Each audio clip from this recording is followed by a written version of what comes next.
Olá, aqui é a Keila e no vídeo de hoje abordaremos também as instalações elétricas em relação aos sistemas de telecomunicações e dados. Antes de a gente entrar no conteúdo, no entanto, caso você ainda não seja inscrito no canal, eu lhe convido a estar clicando no botão abaixo para se inscrever e você pode também, utilizando os botões logo abaixo, curtir, compartilhar e também comentar logo abaixo deste vídeo, principalmente se este é um tipo de conteúdo que você gostaria de ver com maior frequência aqui no canal. Semanalmente eu tento trazer aqui para o canal ao menos um vídeo como este para você. Vamos lá!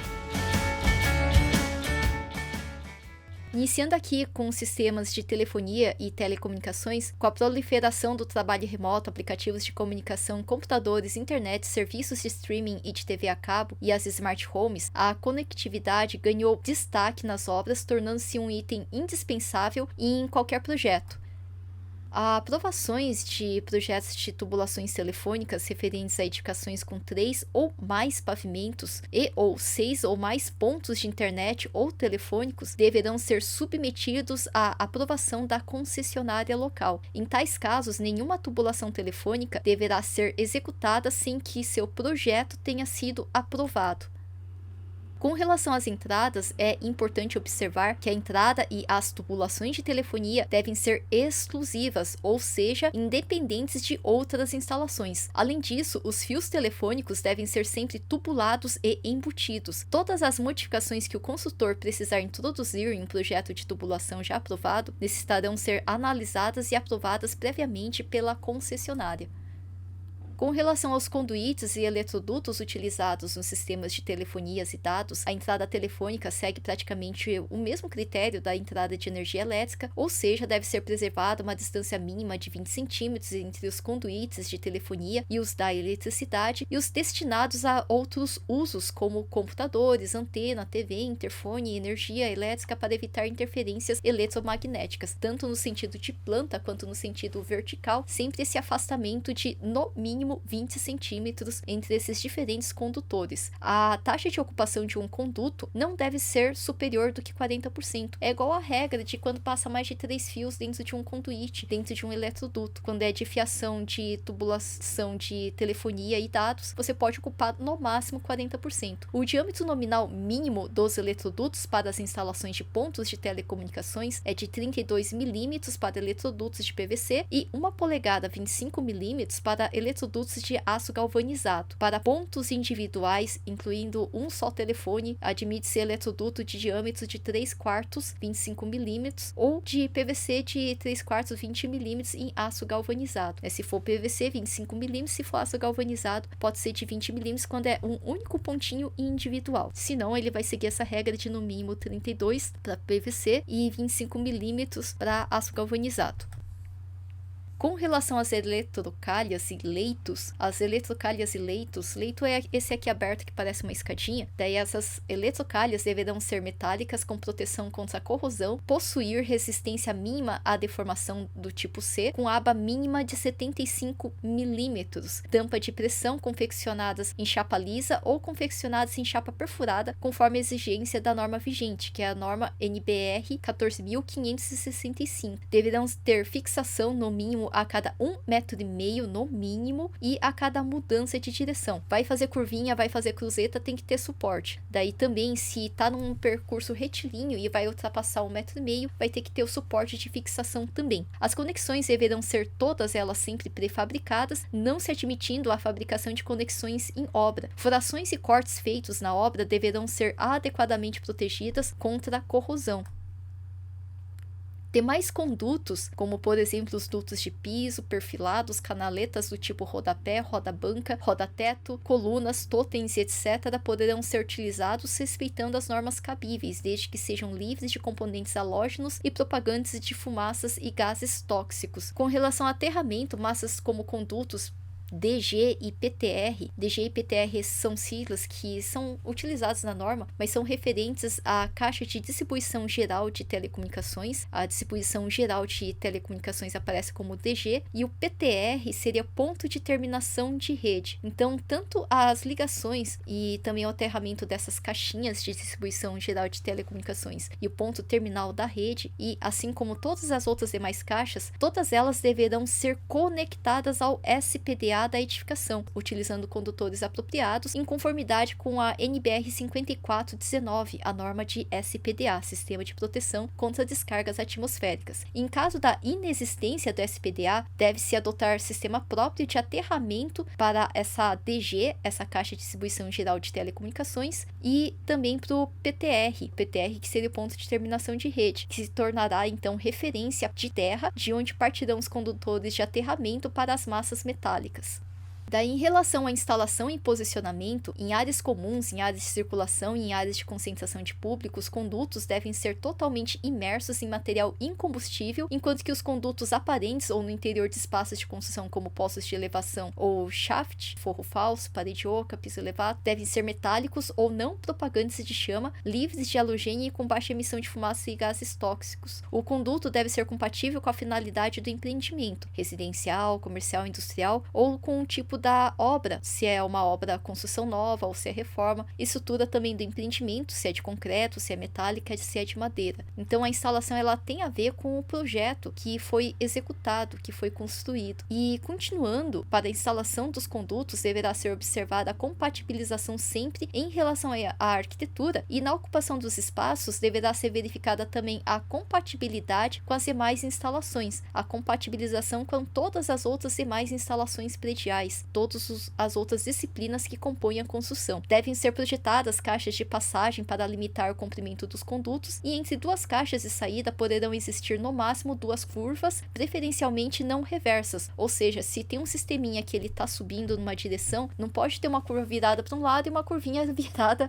ali para o outro lado, né? Não daria certo, por exemplo, e não é recomendado. Seria, por exemplo, a gente tem um condutor que sobe nesse sentido e faz uma curvinha para cá. Então essa curvinha e essa curvinha aqui não seria recomendada de ser executada, né? Uma virada para um lado e outra aqui virada para o outro lado, né? Se for curvinha, que ela forme pelo menos para o mesmo lado, né? Como se fosse aqui uma letra C virada ali para o mesmo ladinho. Dessa forma, não reversa. Os condutos subterrâneos poderão ser eletrodutos rígidos ou flexíveis e até mesmo de aço galvanizado, dependendo das circunstâncias.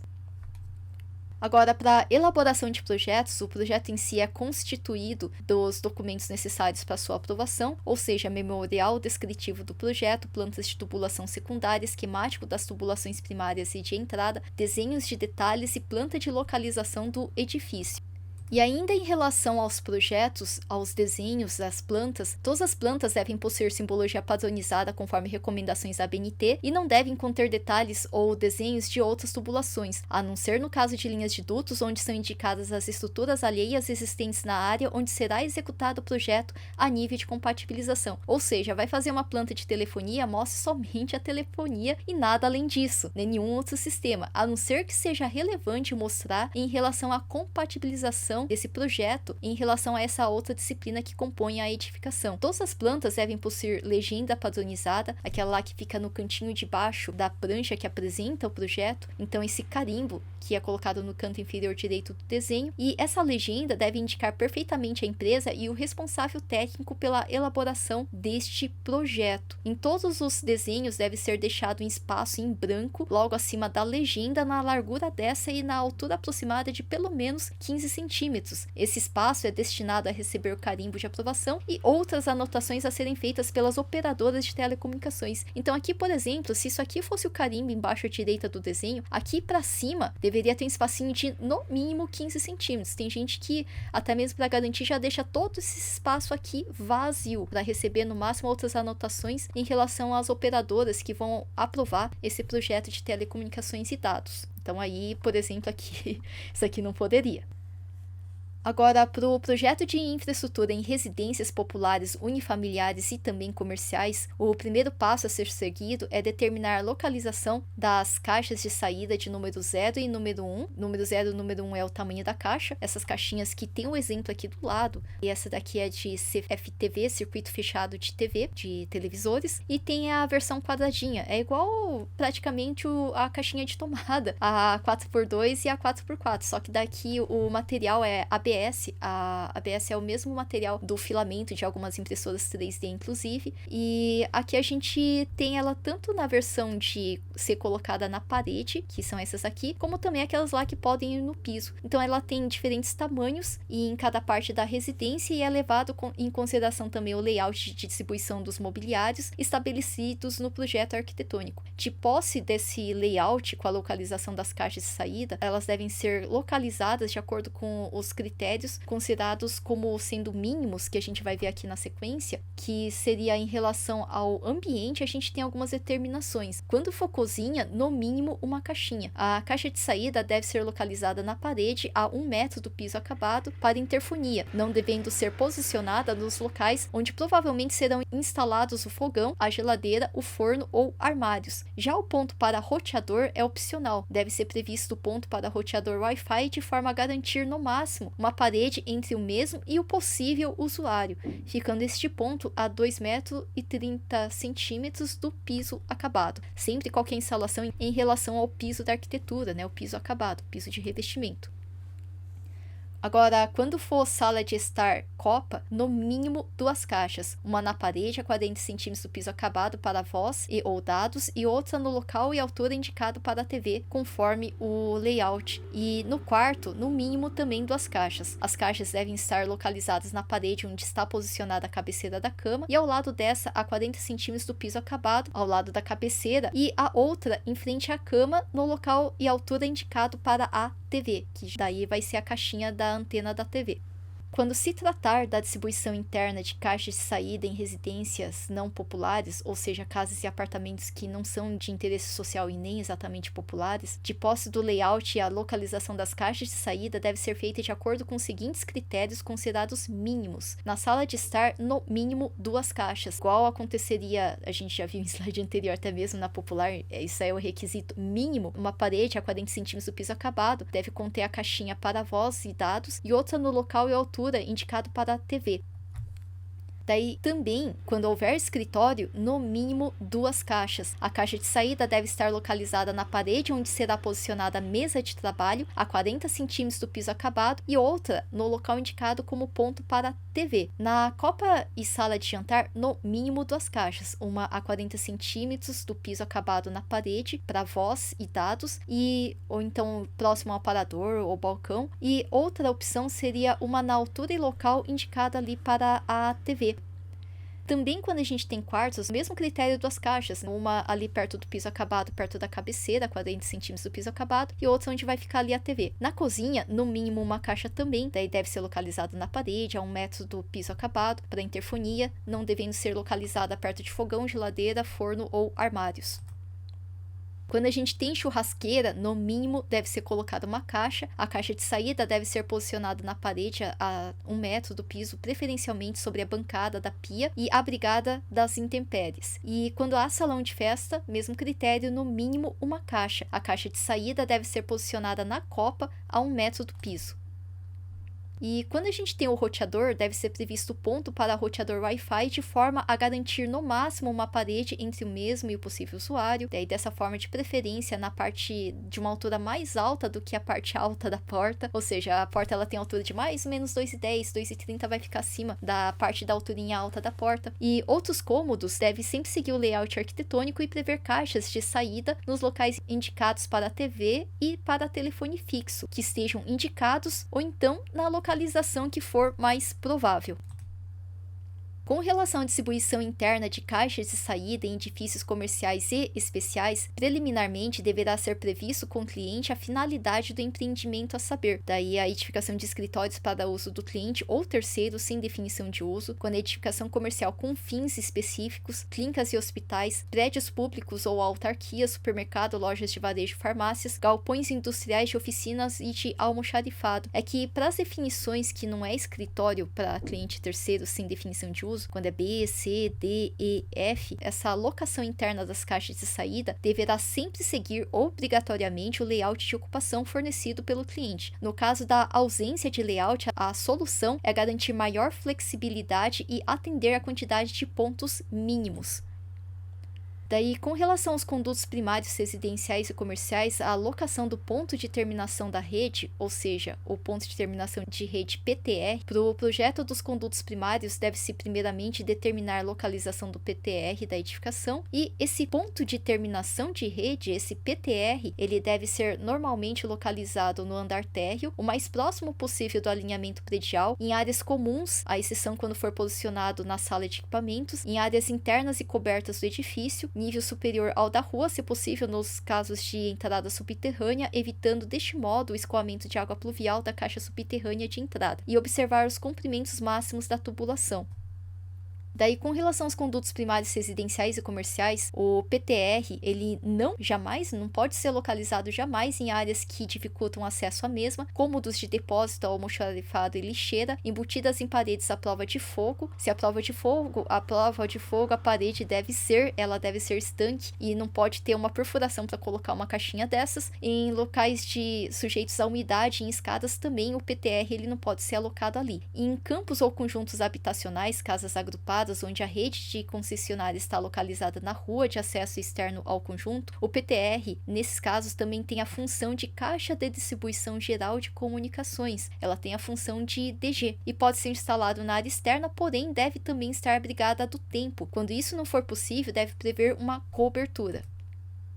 Em seguida, deve-se determinar também a localização desse DG. Tanto no caso do DG e do PTR, eles serem a mesma caixa, valem as prescrições então descritas já para o PTR. No caso do DG e do PTR utilizarem a mesma caixa de distribuição, se elas usam a mesma caixa, valem as mesmas prescrições já descritas para o PTR. E caso o DG seja independente do PTR, sua localização deverá seguir as determinações também da norma, que em áreas comuns, a exceção quando for posicionado na sala de equipamentos, e o DG, caso o DG seja independente do PTR, a sua localização deverá seguir as seguintes determinações da norma, ou seja, ela deverá estar localizada em áreas comuns, à exceção de quando for posicionada na sala de equipamentos, em áreas internas e cobertas do edifício, e o DG não pode ser localizado nas mesmas áreas proibidas para o PTR.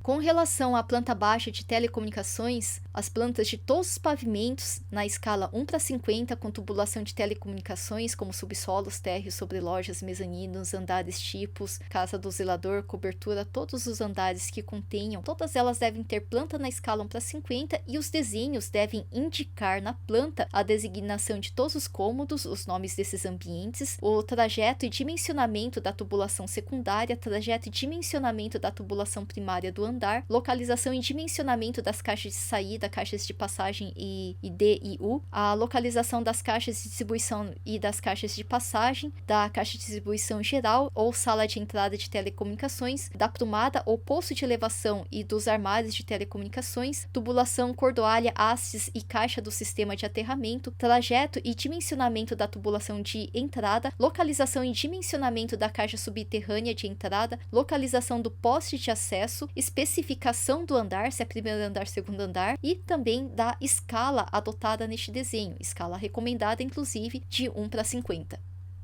Com relação à apresentação de cortes esquemáticos e das tubulações primárias e de entrada, deve ser desenhado sempre esse corte esquemático das tubulações primárias de entrada, e nesse corte, se possível, deve ser colocado em um mesmo plano para originar um único desenho de toda a edificação em relação a todos os seus diferentes pavimentos. Os desenhos devem indicar a especificação dos pavimentos, se é térreo, pavimento 1, pavimento 2, devem conter cotas referentes ao pé direito de cada pavimento, sumário de contagem por caixa de distribuição, dimensionamento das caixas de distribuição e das de passagem da rede primária, trajeto, dimensionamento e comprimento por lance entre as caixas da tubulação primária e também o poço de elevação, o shaft em que passa essas tubulações das telefonias e dados. O corte deve conter também dimensionamento da caixa de distribuição geral ou da sala de entrada de telecomunicações, cotas referentes à altura das caixas de distribuição e de passagem de distribuição geral, trajeto e dimensionamento da tubulação de entrada, dimensionamento da caixa subterrânea de entrada, cotas referentes à largura do passeio e da distância entre a caixa subterrânea e o alinhamento predial, altura do isolador de porcelana em relação ao passeio, que é a entrada aérea neste caso, e do eletroduto de entrada na fachada ou no poste de acesso em relação ao passeio, quando acontecer a entrada aérea. No caso de várias edificações construídas no mesmo terreno, devem ser desenhadas em uma planta geral na escala 1:200 a implantação, contendo as seguintes informações, que seria, neste caso, a localização de todas as edificações do conjunto nessa implantação desta localidade, deste terreno, localização e amarração em relação a pontos fixos dos eletrodutos e caixas subterrâneas, trajeto, dimensionamento e comprimento por lance entre caixas dos eletrodutos, dimensionamento das caixas subterrâneas, trajeto e dimensionamento dos eletrodutos de entrada, localização e dimensionamento das caixas subterrâneas de entrada e localização e identificação das ruas frontal e laterais do terreno, ou seja, não somente o desenhinho do lote, mas também o entorno que compõe a quadra em que esse lote ele está inserido. Então é uma implantação que aborda pelo menos a quadra inteira. E também, além desta implantação, que também na NBR pode aparecer como planta de localização, é mais comum no Brasil, eu pelo menos conheço pelo nome implantação, além dela, a gente também precisa da planta de situação. A planta de situação deve ser desenhada uma planta da edificação em escala não superior a 1:500, contendo as seguintes informações, que seria a localização da edificação em relação ao terreno e localização do terreno em relação à rua de frente e as laterais que compõem a quadra em que essa edificação está localizada. Observação da própria norma. Torna-se desnecessária a planta de situação quando da elaboração da planta de localização e interligação das edificações, ou seja, quando tem implantação e a implantação contém esses dados da planta de situação, não é necessário colocar a planta de situação. Daí, como assim? Né? Quem já fez a aprovação em prefeitura conhece, senão vou rabiscar rapidamente aqui, vai em vermelho mesmo. Quando a gente tem aqui a localização, por exemplo, isso aqui é a quadra, que a gente tem essa planta de situação, que bem exatamente aqui neste lote DK, por exemplo, está localizada a situação dessa edificação. Esse aqui é a planta de situação.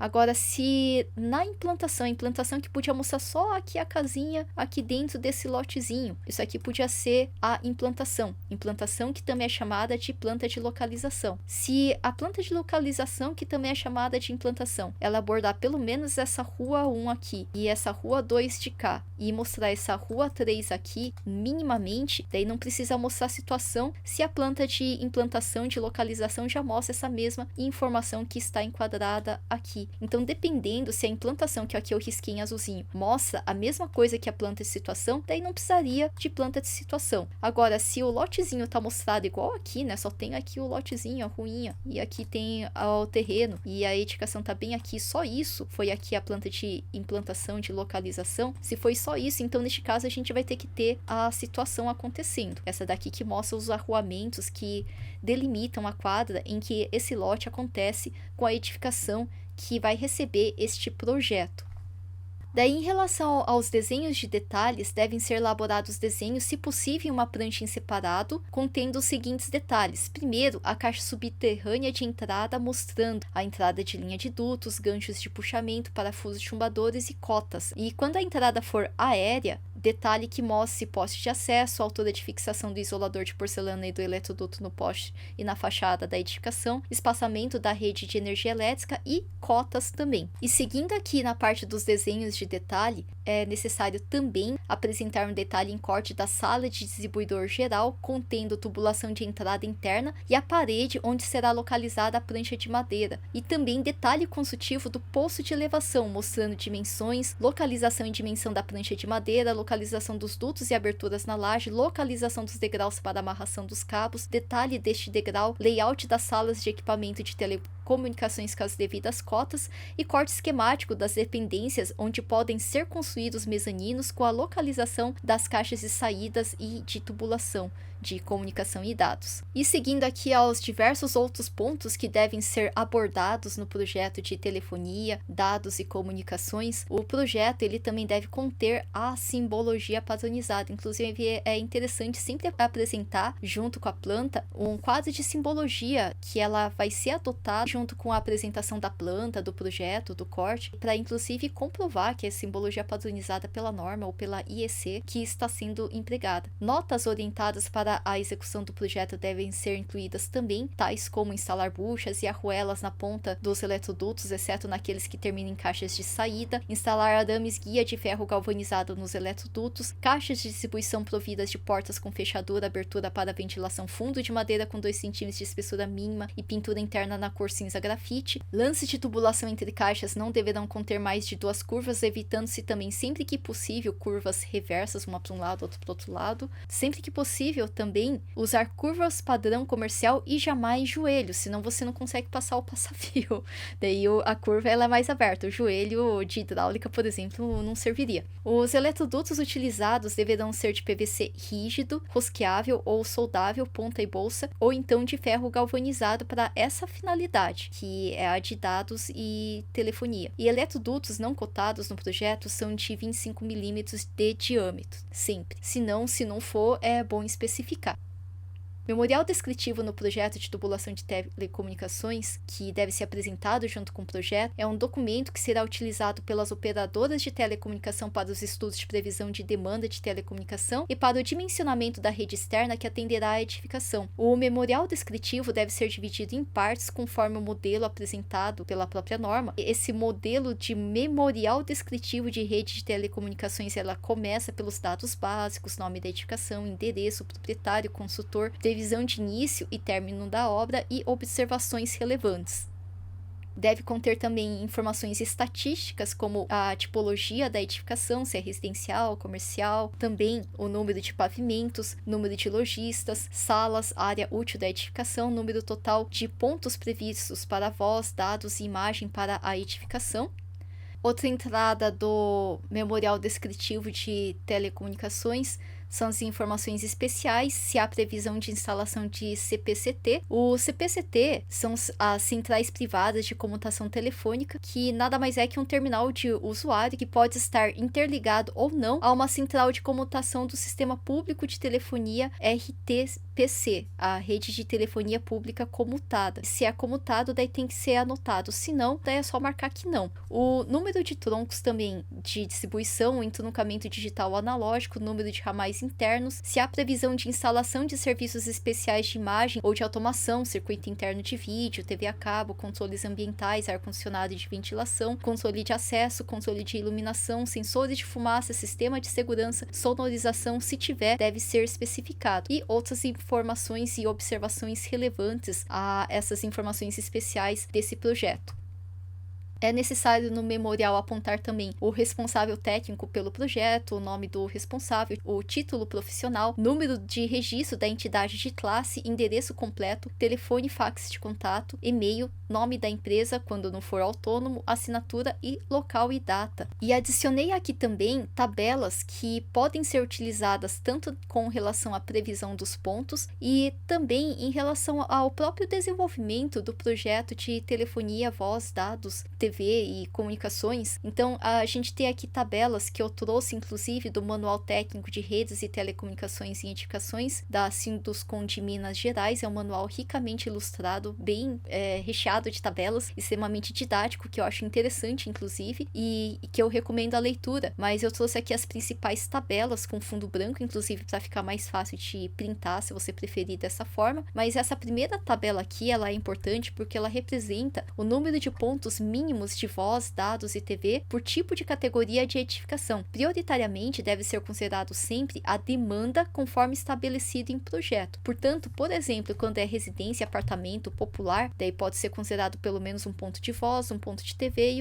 e nenhum ponto de dados. Agora, se fosse de 2 a 4 quartos, pelo menos 2 pontos de voz, um de TV e um de dados seria interessante ter. Quando é lojas, né, quando é hospital, é indústria, a gente tem a previsão destes números de pontos previstos minimamente. Voz seria telefone, né? TV seria TV mesmo, antena de TV, e dados seria, por exemplo, cabo de internet. E quando a gente tem aqui a tabela de equivalências e diâmetros aqui, seria mais para quando tem os eletrodutos dessas telefonias e TV e antena, poderia estar adotando ou o valor em polegadas ou o valor ali em milímetros de diâmetro nominal equivalente para ficar mais facinho. E tem aqui em relação a flexível, roscável, qual que é o diâmetro mínimo interno e o externo aplicável a esse valor nominal. E quando é de aço galvanizado também, mera curiosidade para a gente conseguir especificar. E tem os comprimentos máximos que podem ser percorridos por essas tubulações subterrâneas de entrada, quando é retilíneo, quando é uma curva, quando é 2 curvas também.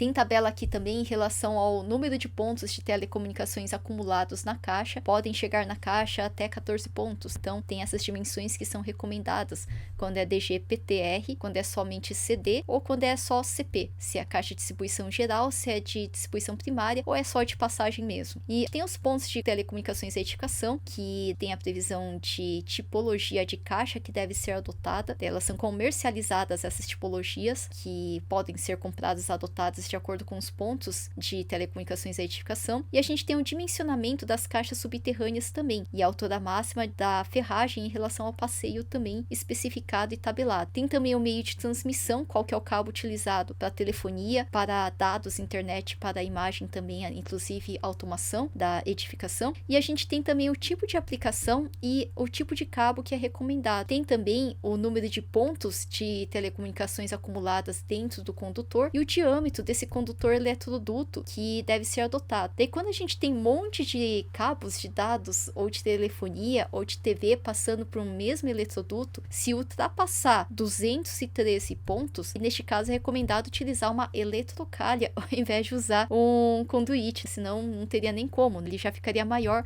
do que o maior conduíte que existe, que é o de 100, 110 milímetros. Então, se ficou maior do que 100 milímetros, para a gente ter uma base, uma noção, é a tubulação de esgoto que sai da bacia sanitária. Ali tem 100 milímetros. Então, se ultrapassou a ocupação, que seria equivalente à do tubo de esgoto ali da bacia sanitária, que é o tamanho de 100 milímetros, ultrapassou aí, é recomendável usar uma eletrocalha, um cable tray, um leito, daí seria recomendado mesmo porque senão não caberia. A gente tem a simbologia empregada recomendada, que essa simbologia, essa sequência de simbologia que é empregada, ela é utilizada sempre, desde esquemáticos, diagramas de tubulação e distribuição, uma vista esquemática em corte, como também até mesmo aquela lá que é o esquemático entre diferentes pavimentos, como se dá essa distribuição. E, inclusive, essa mesma nomenclatura é utilizada também para mostrar ali a organização de um rack de telecomunicações. Esse aqui é o exemplo de um rack de telecomunicações da AT 19 polegada 16 US, que seria uma tipologia de rack, né? Existem vários outros também, mas toda vez que é elaborado, é necessário fazer um desenho esquemático do que é o que dentro daquele rack. E em relação a essa simbologia, é bem semelhante à simbologia que é utilizada em demais projetos elétricos, ainda que aqui seja de telefonia, telecom, antena de TV, controle de acesso, circuito fechado de TV também. E tem aqui a simbologia que é empregada no próprio projeto. E essa simbologia, relembrando, a gente usa muito disso da tomada de telecomunicações, quando é 40 centímetros é baixa, quando tem altura média, quando tem altura alta, daí quando é telecomunicações a condulete também, e assim por diante, quando a gente tem a tubulação que sobe, a tubulação que desce. Isso aí vem da própria NBR 5444 de 1989, que também é adotada para a própria ligação, o circuito elétrico de um residencial, então é em relação à própria distribuição de energia elétrica, não somente telefonia. E essa norma 5444, símbolos gráficos para instalações elétricas prediais, ela foi cancelada em 2014 e foi substituída pela IEC 60.417, que seria a norma para simbologia gráfica para uso em equipamentos. Porém, a NBR 5444, ela continua sendo usada como referência no Brasil, porque todo mundo já utilizava e continua utilizando, né? Ou seja, daí se você emprega essas simbologias, além disso, é recomendado você criar uma legenda que apresente ela, o que seria essa simbologia do triangulinho pintado ou meio pintado, enfim, né, em relação à ocorrência dele no projeto. E quando tem essa caixinha que ali dentro está escrito hack, né, o que é ela, daí seria especificar também na parte da legenda de simbologia empregada no projeto, porque a gente tem uma norma que foi cancelada, algumas simbologias continuam sendo adotadas e foi substituída pela IEC, que é mais internacional, mas que não necessariamente emprega a simbologia que você adotou no projeto. Então, apesar de haver essa mudança de padronização a nível nacional, ainda assim, até mesmo para orientar melhor a leitura de projeto, além de você ter a planta, o corte esquemático, você tem uma legenda também que traduz a simbologia que você adotou no projeto. Isso obrigatoriamente sempre. E aqui, dando sequência, eu deixei aqui uma leitura recomendada do que foi utilizado para a realização então dessa apresentação, a começar até mesmo pela clássica 5410, instalações elétricas de baixa tensão, que aborda inclusive essa simbologia e também os conceitos que são importantes para a elaboração de projetos de telefonia e dados. Também a NBR 5419 de SPDA, parte 1 até a parte 4, e medidas de proteção também. Daí o cabeamento estruturado para edifícios comerciais e data centers, NBR 14565 de 2013, cabos de telemática, que é a NBR 14703 de 2015, cabeamento estruturado residencial é a NBR 16264 de 2016, e caminhos e espaço para cabeamentos estruturados é a NBR 16415 de 2015. Eu utilizei bastante imagens aqui desse manual técnico de redes de telecomunicações e indicações, terceira edição da Abracip Minas Gerais e Sinduscom Minas Gerais. Caso você tenha acompanhado até aqui e ainda não clicou no botão abaixo para se inscrever, eu lhe convido a estar realizando isso agora. Você pode também curtir, compartilhar e também comentar logo abaixo desse vídeo, principalmente se você deseja continuar a ver aqui no canal conteúdos como esse. Mas nos vemos na próxima então.